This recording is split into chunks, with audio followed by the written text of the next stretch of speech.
Hi, and welcome to Screens in Focus podcast, where we share and connect as we spotlight our favorite shows and movies.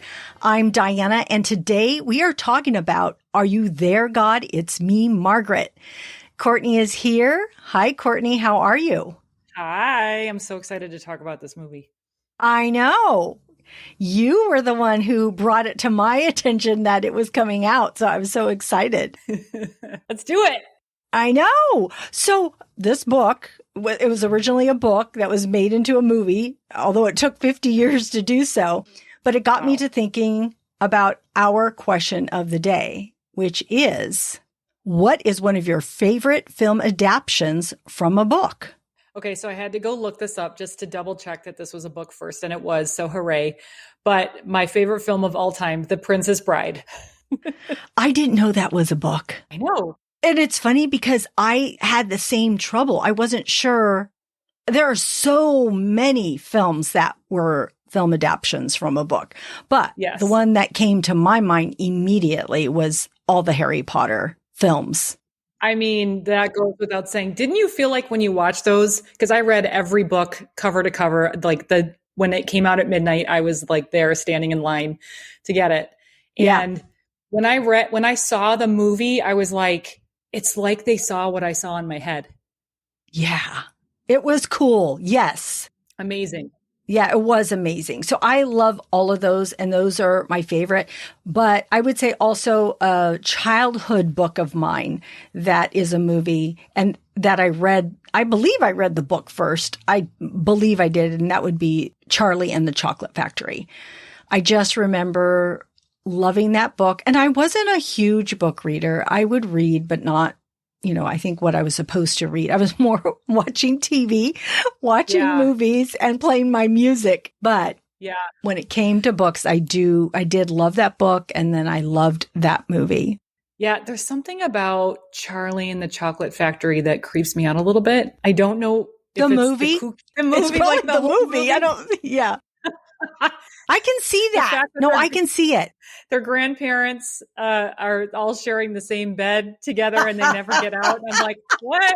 Why? I think it's different in the book because I don't remember feeling that way in the book. I thought it was odd that they did that. And I remember reading those words now that you're saying that.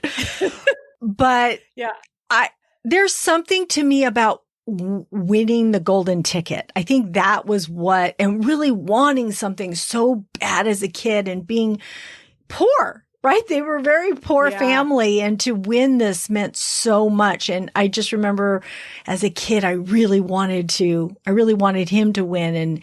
And he was such a nice kid. And, here was his grandpa and their relationship. So I think that is what drew me to that story. Yeah, I do appreciate too that like any movie, book, or show that puts out into the common vernacular, everyone knows what you're talking about, right? Like when you say, I won the golden ticket, immediately they're like, oh, that's from Willy Wonka. Or you're being Veruca Salt right now. Like everyone knows what that means. Like you're being a petulant little spoiled child.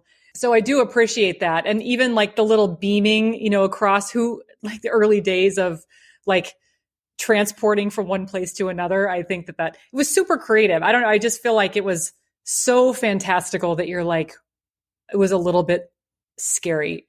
Yeah, I can see that. Well, think about The Wizard of Oz. That was scary too. Those I know you monkeys. Want to hear totally. And the witch, and like fun fact, my aunt has no idea why to this day, but she can't watch The Wizard of Oz because every time she does, she gets a stomach ache and she doesn't know why. Aww. How weird is that? Like in a like trauma. Trauma. What happened? I don't know. That's another story for another day. I don't know. It is. So, and I have to mention, I forget because to me, they almost kind of go hand in hand, but it's all the Stephen King books because I watch them as movies. I don't think I've even read a Stephen King book. I've just watched everything else that he's put out. Carrie, when I was a kid, I loved that. The Dead Zone is one of my all-time favorites of his. Have you ever seen that? The Dead Zone? No, and I don't do horror. So, but The Dead Zone is not horror. You need to watch. This is your assignment, Courtney. You need to go watch that. I'm writing it down. It is with Christopher Walken in it. What is it about? He's in an accident and he's in a coma for a long time. And when he comes out of his coma, life has gone on, his girlfriend. But he has given this, it's not a gift. I shouldn't say a gift, ability. Let me say that. He's given this ability to see bad things, premonition of things that are going to happen. And so he can stop them from happening. But every time it happens, he's dying. It's killing him. Oh, so it's just so good. I just remember seeing that, and it's really one of my favorite ones of his. Well, on your recommendation, I will have to go back and watch it. And then I hope it's one of those that you remember so fondly, and then you go back and watch it and you're like, what did I like about that movie? Or how could this get made today? It could never get made today. And so have you not seen any of his? Cujo, Misery? Did you see Misery? Oh yeah, I did. I saw Misery. I've seen Cujo. I think I saw Carrie like back in high school. I think those are probably the only three that I refuse to see it because clowns. Well, I understand that. Those are horror ones. Yes. But there are so many that are not, right? Yes. Shawshank Redemption. Was that Stephen King? Isn't it? Let's look that up. For one of my favorite films of all time. Who doesn't think about Andy Dauphine? Oh, he is in that new TV series Silo, which is on Apple TV. It's a dystopian future. Anyway, I just saw him, and of course he plays this older guy, and I'm like, oh man, I've seen him so many times on Shawshank Redemption, and you imprint that age that person is, right, in your brain, and then when you see him in a different age, you're like, wait a minute, what happened? I didn't get older. Exactly. You got older. All right. Well, we'll look up Shawshank Redemption later. All right. I love these. I love all of these movies that we've seen that originated from being a book. And there's so many more that we haven't even talked about. So I would love to know from you friends out there. Tell us what your favorite film adaptation from a book is. You can reach us on Twitter or Instagram at Screens in Focus. All social media links are on our website, screensinfocus.com, because we want to know. We want to hear from you. The links are in the show notes. As you wish. Okay. Are You There, God? It's Me, Margaret is a 2023 American coming-of-age comedy drama film based on the 1970 novel of the same name by Judy Blume. The film stars Abby Ryder Fortson as Margaret Simon, Rachel McAdams, Elle Graham, Benny Safdie, and Kathy Bates. I would love to know, Courtney, what your relationship with this book is and what your expectations were going into this film. My expectations were high hopes, because I am so in love with this book. I was born in 1969, and this was the book that defined my middle school years. And I started school early, so I was in middle school from 10 to 13. So to be able to be in the heart of puberty during my middle school years, this was the book. Judy Blume was the author. She was the iconic author that defined the stages of me growing up. And I remember reading this book. I remember, we must increase our bus. That was the joke with our friends. Oh my gosh. I remember my first bra. I remember the embarrassment of wearing a white shirt and where your classmates could see the bra through your shirt, and the super small sizes and being self-conscious versus one of my friends in high school, one of my best girlfriends had, I'm not joking, C cup size boobs in 6th grade. Now you can imagine she has the opposite problem because she's absolutely horrified and embarrassed trying to, put them down. She used to wear an ace bandage around her chest because she was an athlete too. I know. So she had the opposite problem.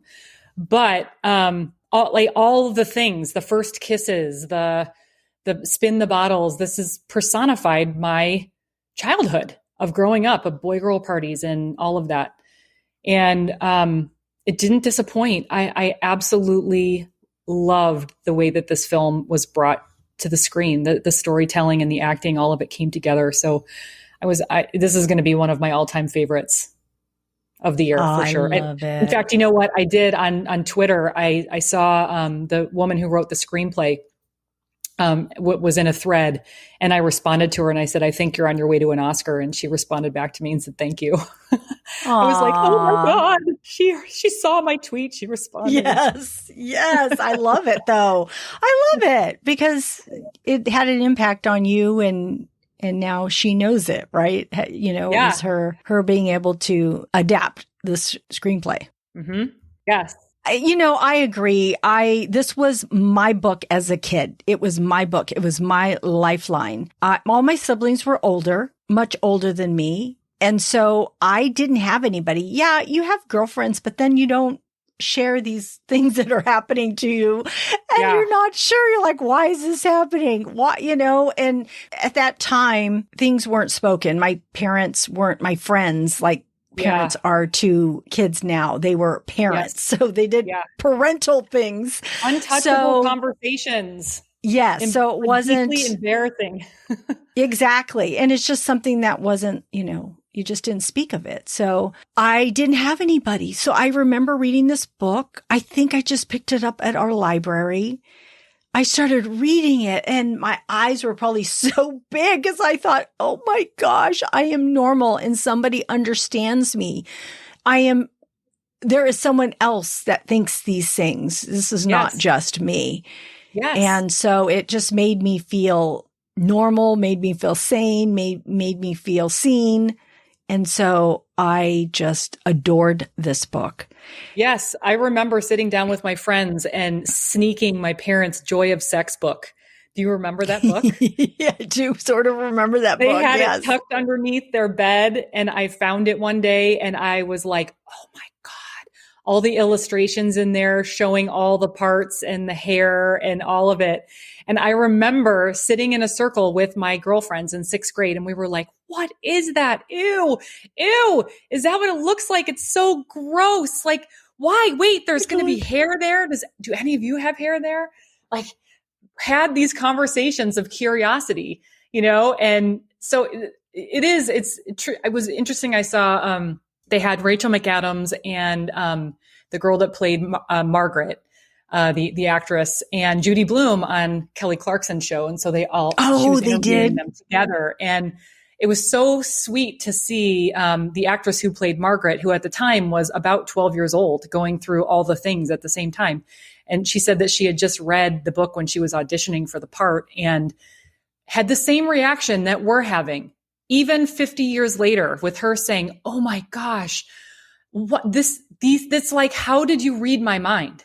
So for her, it just is like a focus on the brilliance of Judy Blume and her ability to tap into those specific feelings that she was having, which is such a human experience, especially for girls, as we're going through this awkward, confusing, crazy time in our lives, which, called puberty, which I'm sure boys have their own experience too, of course, but just as a girl, what a great gift that she gave to the world. Absolutely. Oh my gosh. So much so. It really is. It's astonishing, I should say, that it's taken this long to make it onto the screen. It's like, what was that about? I wondered that too, because I figured that I remember thinking vaguely in the 80s too, like, when is this going to become a movie? Because the book was so popular. Judy Blume was so popular. And I was like, I can't wait until this comes out as a movie, and no one ever made it. And I don't know why, because in the 80s they were making completely like inappropriate movies. It's the best decade for movies. Yeah. That probably would not have been a good time though. Things happen the way they should. And this movie is so good, so well received, so well acted. I think this was its time to come out. Yeah. So even though it's been so long, and it's shocking that it took so long, I think my expectation was I wanted to relive a part of my youth. And because I hadn't read the book since I was a kid, I wanted to be reminded of why I loved the book so much and of the things that I had possibly forgotten, because I I just remember pieces of it. I don't remember that much of it. And we'll get into it because there is a lot of things that I didn't recall until I saw it on film. So you watched the film. Who'd you go with? With my husband and my son. That's what I figured. Yeah. I'm going to be really curious to know what their take was on it.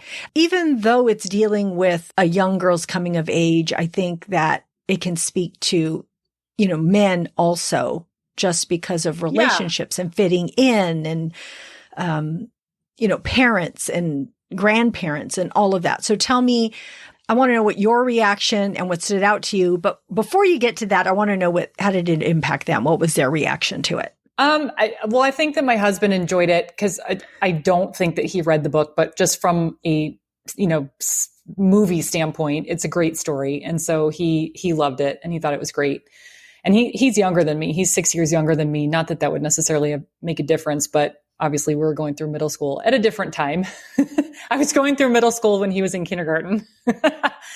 Yeah. And Henry's reaction was, I think, kind of the same. I mean, he didn't have anything close to the middle school experience, even high school experience that I know I had, which is I'm a Gen Xer, right? So both of my parents worked and we had a lot of freedom and autonomy. This is before cell phones and social media, and boy-girl parties were a thing. And I had my first kiss when I was in 7th grade. I remember Trevor Williams in the basement of my friend Kathleen Kennedy's house, my first French kiss. And it freaked me out so much, but like 7th grade, and now, I mean, he's 18 and I don't think that he's had his first kiss yet. So it's very, very different time, than when it was then. And, but he liked it from, a movie standpoint. I think he thought it was a great story. He just appreciates good film anyway. Yeah. I love that. Okay. So what stood out to you? Well, I sort of broke it down into the 3 different categories here, like as a woman, as a wife, as a mother, because I took away different things from each one of those. So we talked about my reflections upon being a girl, right? So that's as a woman, all the memories and all of the things that just like brought back that time of awkwardness. But as a wife, I'm also in a mixed religion marriage. My husband's Jewish and I was raised Christian. I'm not religious right now, but I was raised Christian. And the relationship between Barbara and her husband, with him being Jewish, and how it prompted her parents to stop talking to them, stop acknowledging them, that's a real thing. My parents didn't go to that extent for sure. But I remember when Brian and I were first dating, my parents are extremely religious. They were both brought up in the church and went to Christian colleges. And my grandfather was a theologian. My grandparents were ministers, or he was a minister. They were missionaries. And so I've grown up in the church my whole life. And luckily they were open-minded enough to welcome in a Jewish man into my life and love him no matter what. But it was awkward conversations. Like in the first time my parents met Brian, my mom asked him if he liked Fiddler on the Roof. I was like, and he didn't know what to answer. And he's like, I love Broadway. Like Les Mis is my favorite Broadway play. you know, like, why would you ask that? Are you crazy? But it just like goes to show the awkwardness of not, like, they weren't necessarily, at least my mother wasn't, my dad was, because his parents were missionaries. And so he had a lot of exposure to other cultures, but my mom was never raised around anyone Jewish. And so it made her not know how to be. And even my husband's parents, and they were and are perfectly lovely and accepting. But, like hearing the conversations about, like, are you going to marry a Jewish girl? Like, are you sure you're going to marry a non-Jewish girl? Which means, like that whole, the Jewish lineage is interrupted. It's disrupted. It's done. It like ends with our family, with, our son, because Judaism is passed down through the mother. So I thought that was a really interesting and important thread of the story to tell. And not a lot has changed since she wrote this 50 years ago. Unfortunately, it's getting worse with anti-Semitism. So I thought that was a good conversation to bring up right now. I guess to your point about, like, maybe now is the time when this needs to be brought up, is because we're sliding backwards in history. in terms of I know. conversations Oh and my acceptance. gosh. I know, it's disgusting. It is. And then as a mother, this movie made me miss my daughter so much. In fact, I texted her after the movie. I was like, I miss you. I love you so much. Like, just that sweet relationship between a mother and a daughter, especially during that time, and to see that they had a tight relationship in a time when moms were not friends with their children, or not accessible to have those awkward conversations, and to see them be able to break through that. I think it was an important contrast even to bring in the grandmother, the Jewish grandma, and how open up that relationship, was. It's all about family. It's all about maintaining that relationship. And then on her mom's side, having been cut off by her parents, but then to be able to reconcile later, to repair the relationship in a way. I think it just shows that it's never too late. And it's so important to be able to be there for your kids, especially in those really super awkward times of like I got my period, which ironically, I don't remember getting my period. I don't remember when that happened, but I do remember. Really? Yeah, I do remember the conversation of telling my mom 2 weeks later. And I mean, she was fine, but I'm sure I was with my friends, and I was with my friends when many of them got it, at school, at a birthday party, at, wherever, and going through that experience of like, I had this one friend, she had a party at a hotel, and we had 2 rooms. There was like 10 of us girls, 5 in each room. And she was in the bathroom, and we had gotten her a box of tampons, and she was in there for 2 hours. And she would like try one, and then she would be like, it's broken. She was bawling. It's broken. It's broken. We're like, try another one. Try it. So it's okay. And then she tried. She's like, they're all broken. They're not working. We're like, you're not doing it right. But no one wanted to go in there and show her how to do it. It was like, Oh my gosh. The things we have to go through. Oh my gosh. What about you? Oh my gosh. So you have me thinking all these things as you're talking. So of course, I love the movie. I love that it was able to transport me back to those times, just as you're talking about this, right? Because you think about when you started your period, and I didn't know what was happening because again, I didn't know, right? Nobody told me anything. And my mom must have known or heard me, and she came and she handed me a pad through the door, and gave it to me. So I'm like, what am I doing with this? The big long wing thingies on it. Yes. So yes, those things could launch like a 747. I know.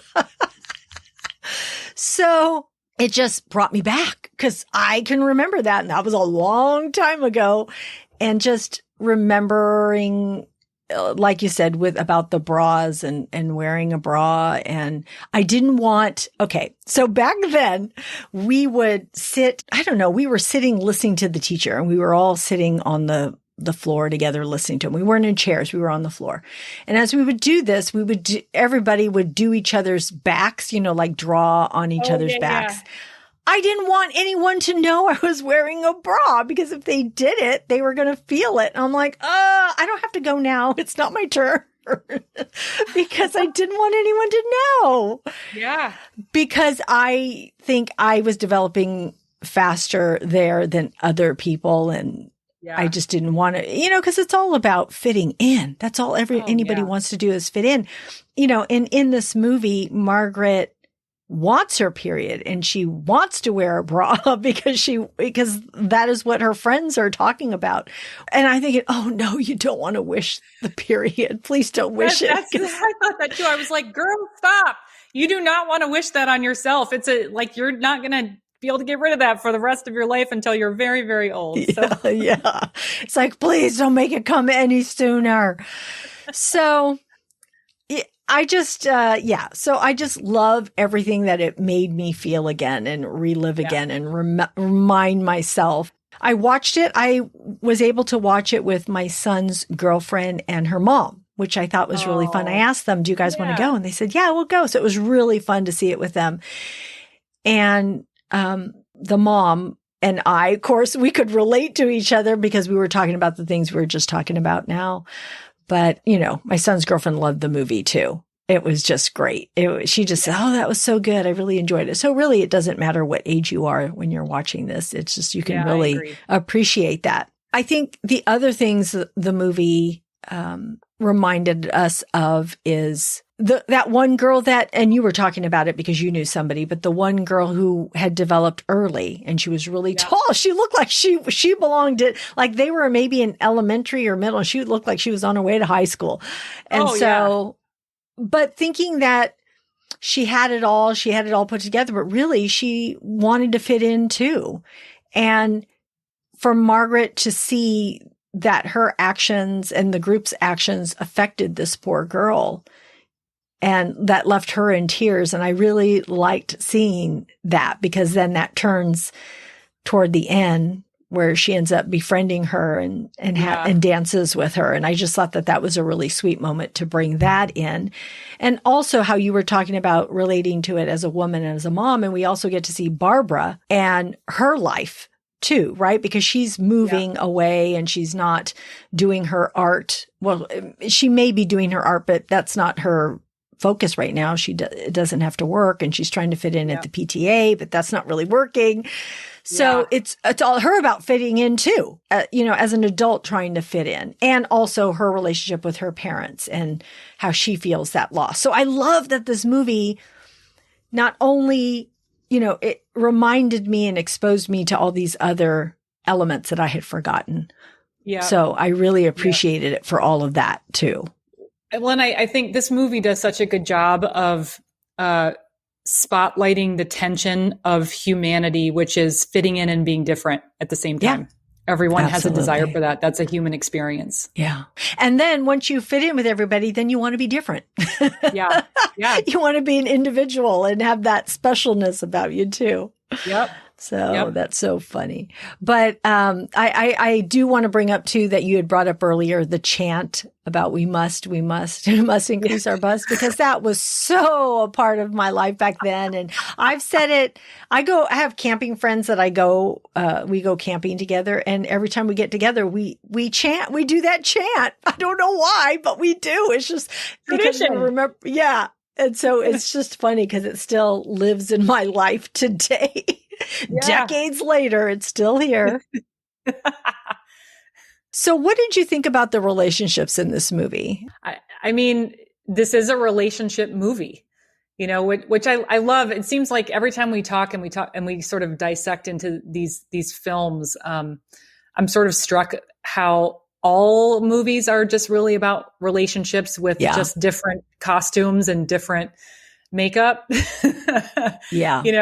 I mean, this is what separates a really great movie and great characters from others, which is how real are the relationships between the characters, and how much can we relate to it as the viewers, and also going through a human experience together on our spaceship called Earth. Yeah. Yeah.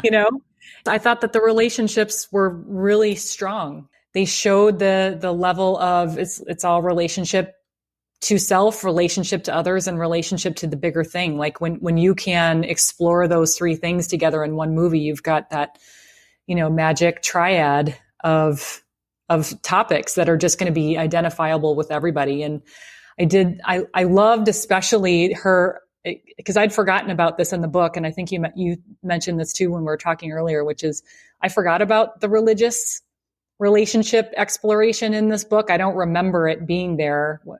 It's not something that I took away from it, but I love that she's sort of exploring all these different religions too, because she's wanting to talk to God, in a way that is giving her someone to talk to, because she doesn't feel like she has anyone to talk to.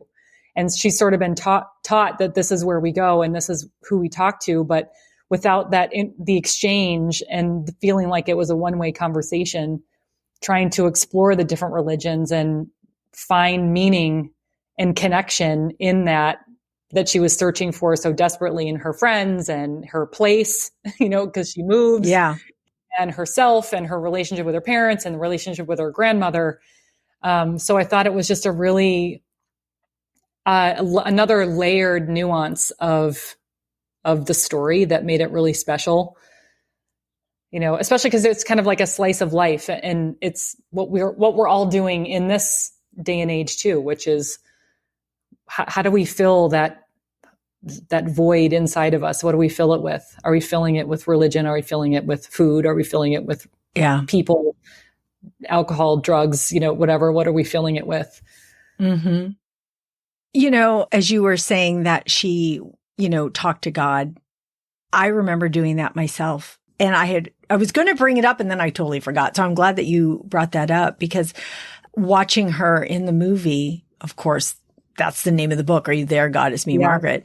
And her praying for things that aren't normally, I don't even know what the normal thing to pray for is really, but no. Just what is normal? There's no normal. Yeah, exactly. Right. There's no normal, but you would think most of the time it's okay. You're going to pray for people's health and, have a job, have a roof over your head, all these big things. Right. But then there's all these little things that you want, that she wants as a young, 11-year-old. I'm not exactly sure her 11 age or 12, right now. Yeah. Yeah. But just these little, I want a bra, praying for a bra and praying for her period and, just wanting these little things that you pray for, that you underneath your breath, you pray for them. And I do that all the time. I do that all the time. Sure. So, I just love these things that we do, and we think that we are the only ones, and then everybody else does them too. So I love learning about that. Yeah. Well, and I think this movie does that really well, right? Which is revealing the inner voice is such a great way to help others feel normalized, because when you don't have anyone to talk to, and then you realize like, oh my God, I'm not alone. That's such an important thing for us to do, is even though a subject might be really hard to talk about it, please do. Because getting vulnerable like that is so healing for both the person talking about it and others listening to it in a way that we can't even measure. Yeah. All right. So on the relationship aspect, I just wanted to briefly bring up Kathy Bates as the grandma. She was so good. I loved it. I love the relationship between Margaret and her grandmother. I thought it was so special. I never had that. I barely knew my grandmothers, and my father's mother did come to live with us, but she spoke Spanish and I didn't. So we didn't talk a lot. But anyway, I just thought that this relationship was just very, very special.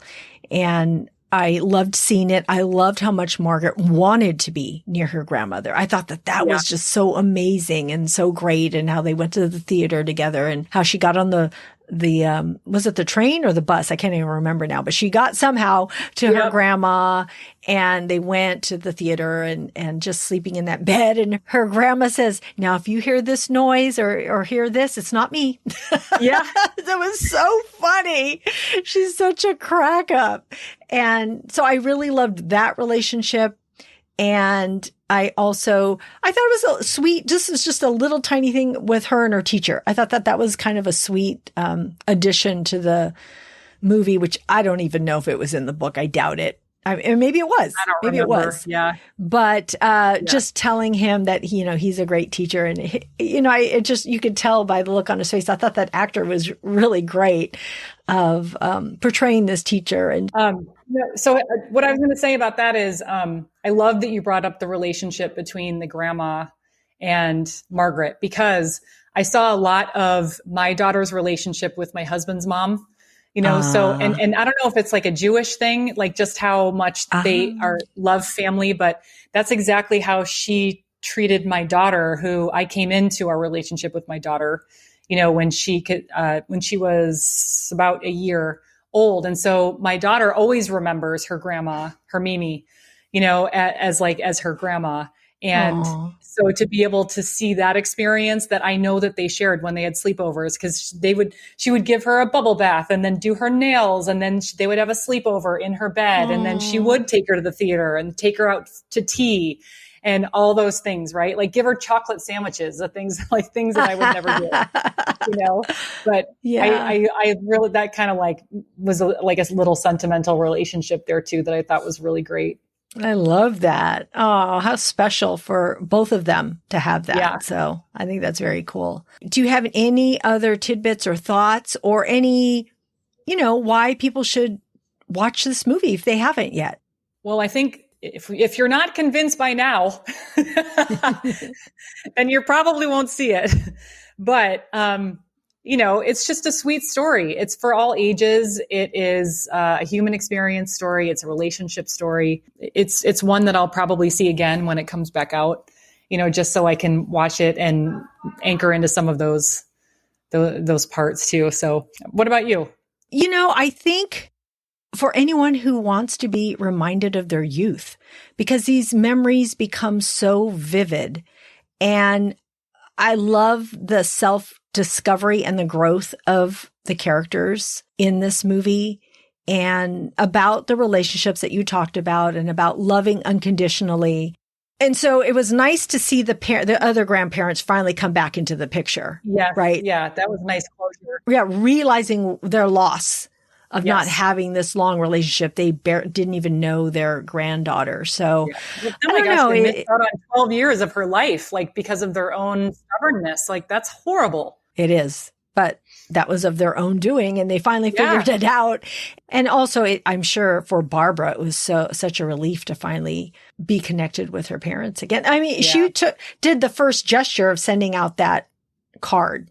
Yes. For them to respond. So there was a longing in her that she needed to reach out. And it could have been met with nothing. They could have ignored her, but they didn't, thank goodness. So I wanted to say what I truly enjoyed about this movie is that it celebrated coming of age and celebrated being a woman.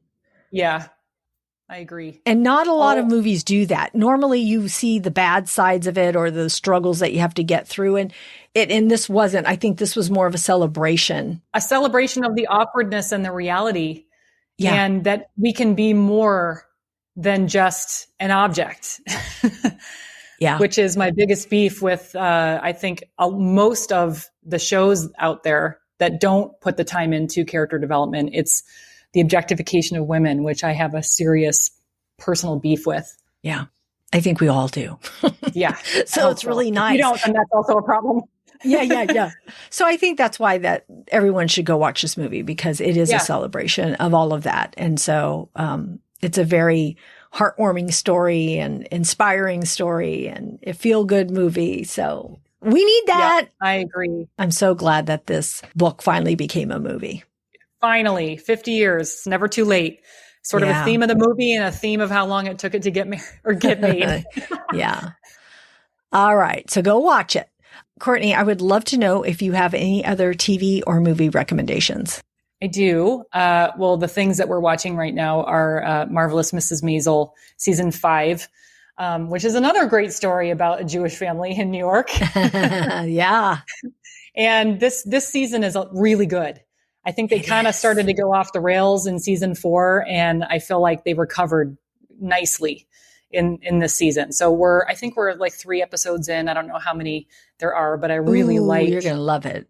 Oh, I can't wait. I really am liking the relationship between her being a professional writer and then the both her ex-husband and her parents and what's going on. And I also love they're doing some flashbacks now of her being older. Mm-hmm. And you get to see her daughter, who is probably about Margaret's age, growing up in the 80s, and getting a little bit more flavor about how things turn out. So I'm really enjoying it. And then we're also watching The Diplomat, starring Kerry Russell, which I also enjoy. I loved her in, what was the name of the one where she played a Russian spy with her husband? The Americans. The Americans. I also loved her in that. And so it's kind of nice to see her in another sort of like politically appointed political thriller piece. Yeah. So she just is cool. I'd like to be friends with her someday. And I will say there is a documentary on Netflix about Judy Blume that I highly, highly recommend. She walks you through the intricacies of what was going on in her life when she wrote Are You There, God? It's Me, Margaret, and then some of the subsequent greats that she also wrote over the years. And it's just really touching and cool to see, like, she's alive and thriving today and is running a bookstore with her husband in Key West, like totally accessible to the public. People, they must have filmed this during the pandemic because everyone's wearing a mask in Florida, which we know happened for like a day. And anyway, so it was just really beautiful to capture moments of super fans coming in, and she's working behind the counter, and they would come up and grab her hand and immediately start crying and just tell her what an impact that she had in their lives. And, you know, just the tenacity that it took her to be able to get this book made, because originally she was trying to write children's books, and she's not an illustrator, but she said she tried to illustrate them herself, and how many rejection letters she got, all the no's, until she finally got a yes, which is just another word of encouragement out there for anyone who wants to be a writer, whether books or screenplays. I'm speaking for myself here, that it's a no until it's a yes. But in between there is all the trying, and don't take it personally, because chances are it's not about you. It's not a fit. It's not about the timing. It's not about you. So keep trying. It's a lovely documentary. So I would highly recommend that. I think it's on Prime, isn't it? I haven't seen it yet. I want to. Correct me. I thought it was on Netflix, but if it's on Prime, go look on all the apps. Yes. I did want to see that. I was hoping to see it before now, and I didn't get to it. So I'm so glad that you brought it up and you saw it. Yeah. Yeah. So movies, Guardians of the Galaxy 3. I'm sure many of you by now have seen it. We bought advance tickets about a month in advance. Oh my gosh. I know.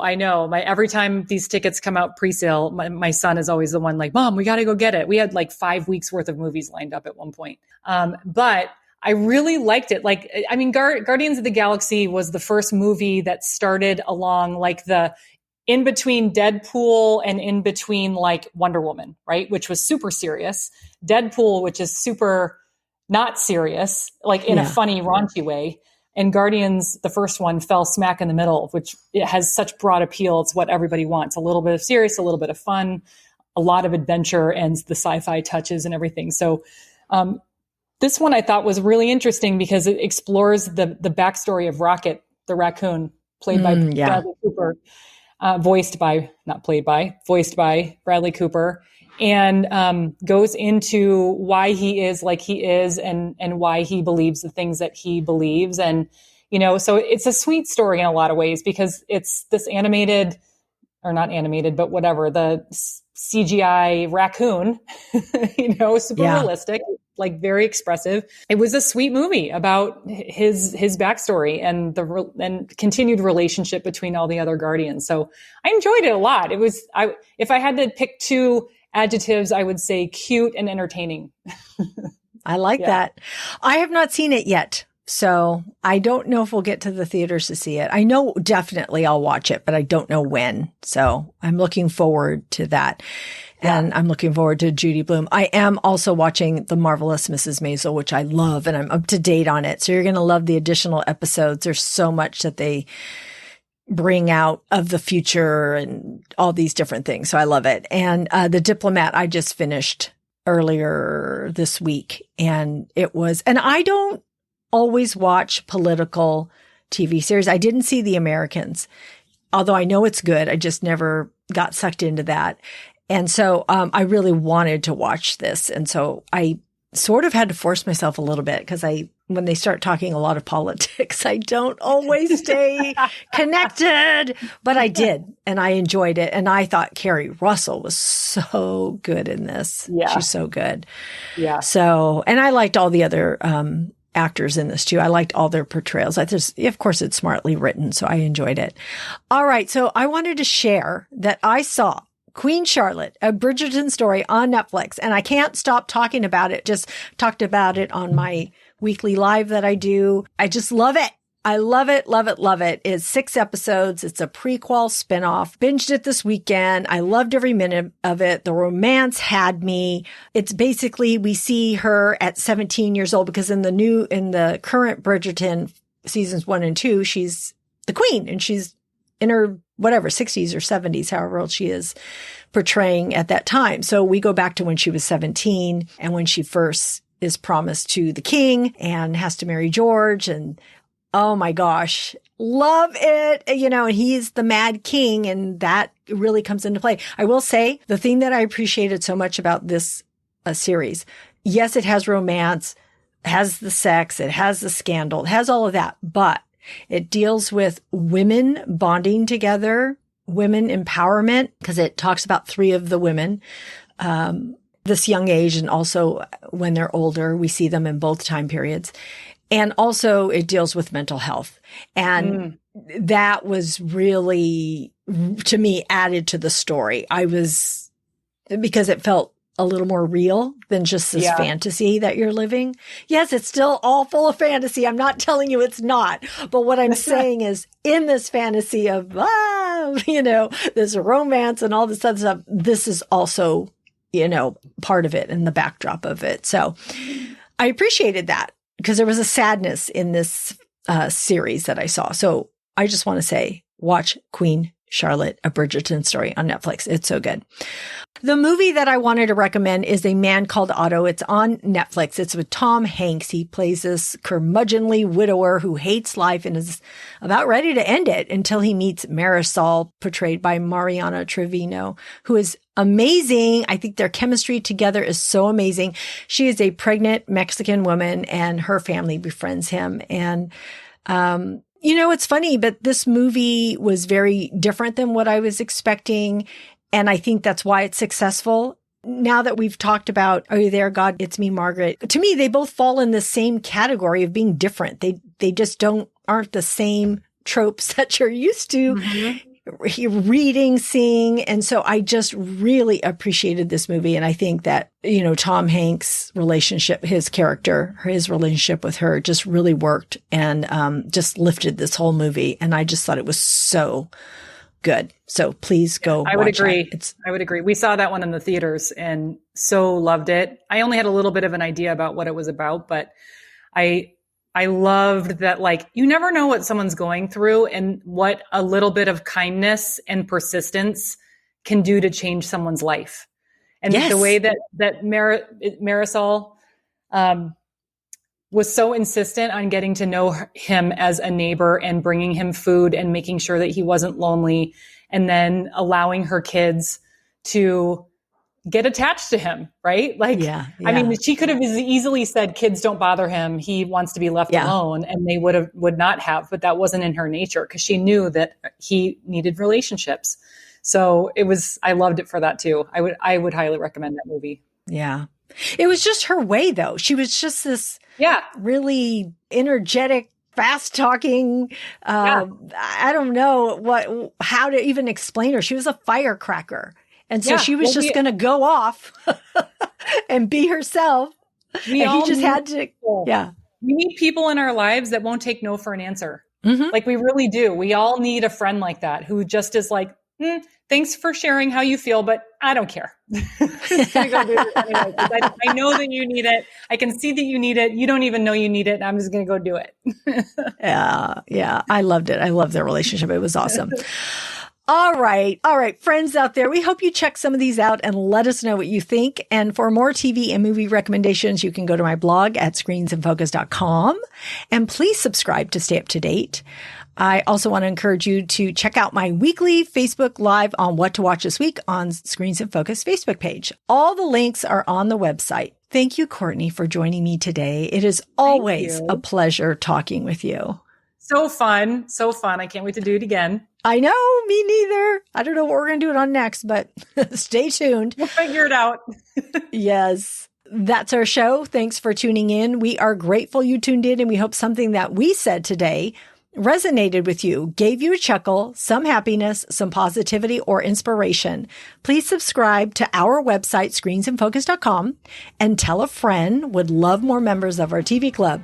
Next episode will be on Fear the Walking Dead. It's back, people. This weekend, Mother's Day. They gave me a Mother's Day present. We'll see you next time. Bye.